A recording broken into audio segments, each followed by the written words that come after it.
Congresswoman Norton, would you please share with us your thoughts on the community policing in the District of Columbia? Community policing is really not a new idea. It's an idea that comes from years back when police were not riding generally in cars, but were walking the beat. Modern policing has police, of course, riding in squad cars, often a couple of police in the same car. That unintentionally created a chasm between some communities and their police. Community policing involves getting back in touch with the people by finding ways to establish personal relationships with the people you're supposed to protect. Now, that does mean getting out of the squad car some of the time, but as often as not, it means using cell phones, using emails, using social media, so that just as you are in touch with friends through social media and through cell phones, you can call the precinct commander. You can call the chief of police. And we've got that kind of relationship between communities, particularly communities hard hit by crime, and our local police. We believe it has had an effect on reduction of crime, not only perhaps in part because of the relationship that's been established with local police. How was the initial community reaction to this program? Were they, do you think, suspicious about it, or did they welcome this program at all? Well, police need to be trained and need to welcome the idea, and communities will take to it right away. We have one of the few female police chiefs in the country, and she's white, and the city is half white and half black. She's a beloved figure. They didn't know who she was until she began to establish those relationships in the communities, and to hire officers who in turn established those community relationships. So basically the residents of District of Columbia were also looking for a way out of the wave of crime that was basically sweeping the city? There was no wave of crime sweeping the city. The residents of any community will be looking to have a relationship with police. Throughout the history of this country, the police have had an adversarial relationship with people of color, a terrible adversarial relationship. Police brutality, unequal treatment of people of color, stopping of people on the street or in cars because of the color of their skin. Even today, cars are 2 or 3 times more likely in every state of the union to be stopped if black or brown people in those cars than if white people in those cars. And you can imagine the kind of relationship that establishes in a community if the police are seen as people who stop you for no reason and essentially are as much in contention with you as are perceived to be protecting you. So for this reason, the police force itself has had to be trained and trained for this? Well, of course the police have to be trained for this, but police take to this pretty well. Mm-hmm. Police don't want to be adversaries to the community, but if you treat them as a command force, as an army in the community, if that's how they're supposed to behave, that's how they behave. Police are a force that responds to command. And if in fact the message and the atmosphere from the top is we want to be allies to this community, not a force on the community or an adversarial reaction to the community, that is how the police will react, and that is how people will react. It takes some getting to, particularly if, as with people of color, you've spent generations with the police not only as adversaries, but as enemies. Profiling is probably being pointed out here specifically for this reason, since the residents of the city are, varied and there's diversity in the city. Racial profiling occurs all over the United States. I just had an amendment that was accepted in the transportation appropriation bill this year that specifically says that racial profiling is forbidden.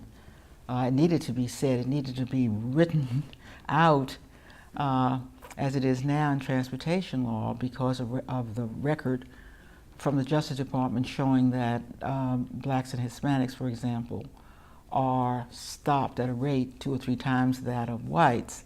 But it's interesting to note that more often whites are found with contraband in their vehicles.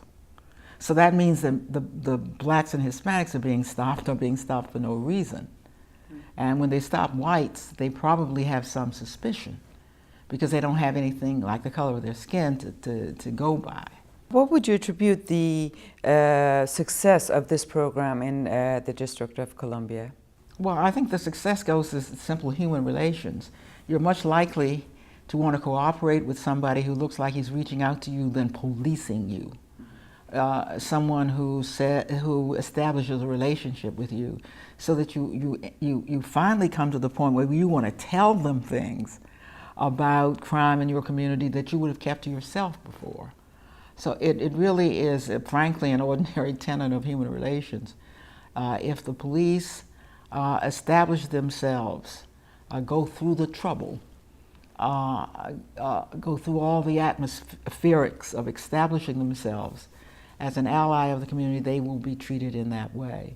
It may take some doing because it means changing in some communities what the police how the police have regarded themselves and how the community has regarded the police. But I think the District of Columbia, here in the nation's capital, we've shown that it can be done. Should Other jurisdictions, other cities come to the District of Columbia to learn how the program succeeded here? Well, we certainly are not the only jurisdiction in the United States that uses community policing. It has been so successful here that Chief Kathleen Lanier has spoken nationally about it, and I do think that the city is regarded as a model of community policing.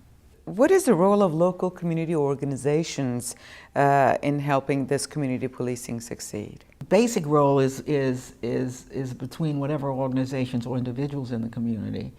The basic role is not an organizational one. Obviously, if you have organizations in your community, they are go-betweens to individuals. You establish the relationship with those organizations, you establish the relationship with the people. Nothing can substitute from establishing a relationship with the person on the block. You can do that by cell phone. Technology has helped a lot here. Technology has been very important to community policing. Has the community in general been receptive? How receptive has it been? Well, the fact that it works shows how receptive a community can be if community policing is put in place, if police are trained appropriately. You can win back confidence. After all, the District of Columbia, Washington, D.C. was like other big cities in the United States in the 60s and 70s, had these rebellions where the cities were, or parts of the cities were burned.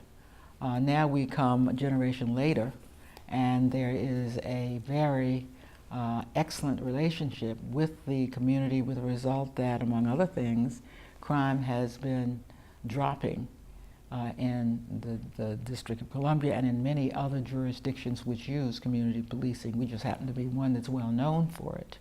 As we know, Attorney General Eric Holder is in the city. How important do you think it is for the federal government to get involved in situations like Ferguson?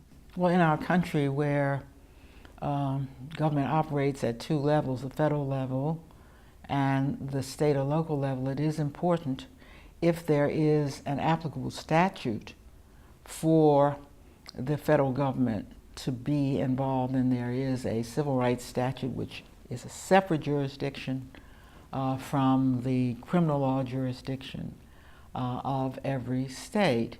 The federal government can, and here from day one, was investigating the events in Ferguson because it was uncontested that a boy who was unarmed had been shot by a policeman.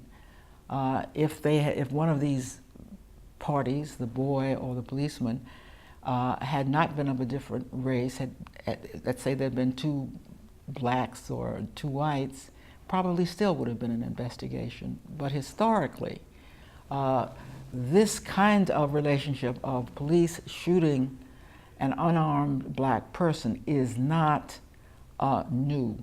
And it immediately drew the attention of the federal government. They've had FBI agents and investigators in the community and on the ground at the same time and in parallel with the state investigation that's going on now to see whether or not the policeman involved should be indicted, whether he used reasonable force, whether he was provoked, and the rest of it. Back in the 50s and 60s when there were riots and turbulences, what's been the importance of the federal government's involvement in civil rights cases in those times? Whenever there is a large disturbance, especially if there are a significant number of African Americans, the civil rights statutes that go back to the post-Civil War era and have been updated to include the present period really do require the federal government to be part and parcel. The reason that these statutes were passed in the first place as federal statutes is because of unequal treatment in the states under the criminal law, so that you could find yourself in a state that was segregated and hostile to blacks, as was the case for many years, or in a state which is coming out of that and still shows some unequal treatment to blacks. Their criminal investigation might well absolve a police person or police officer. There would still be a separate cause of action under the federal civil rights statutes. Is Ferguson unusual, or are its problems just too common across the country and in minorities communities? I regret to say that I do not think it's unusual. What is unusual here is it was a suburban black community, lower middle to middle class black community, which had turned majority black, but it had a majority white police force. And that is a bad picture right there. Whenever you have one race policing the other, there's bound to be resentment. And there were, according to all the reports, random stops of police, by police of blacks in the street, whether they were walking or riding. A particularly hostile relationship had built up over the years between Ferguson and its community on the one hand, and its police force on the other. And so when there's an unarmed black boy shot in the streets, he's left in the streets for 5 hours, why? That is an inflammatory situation right there. Then, when people come out to protest, the first thing they see are armored trucks, police dressed to kill as if they were in Afghanistan. The overreaction only added to an already inflamed situation. What do you see the outlook for this, and why? Well, I think police forces in big cities, certainly, I hope now suburban communities across the country are taking the lesson learned from Ferguson. Because when police community relations gets to be this bad, there is no easy way out. I hope that the Justice Department, besides the investigation now being carried out, will also send in its so-called COPS program, which is a program devoted to community policing, to training of police, even to funding police to improve police forces. Okay, thank you very, very much for your time, Congresswoman Norton. Thank you. Appreciate it.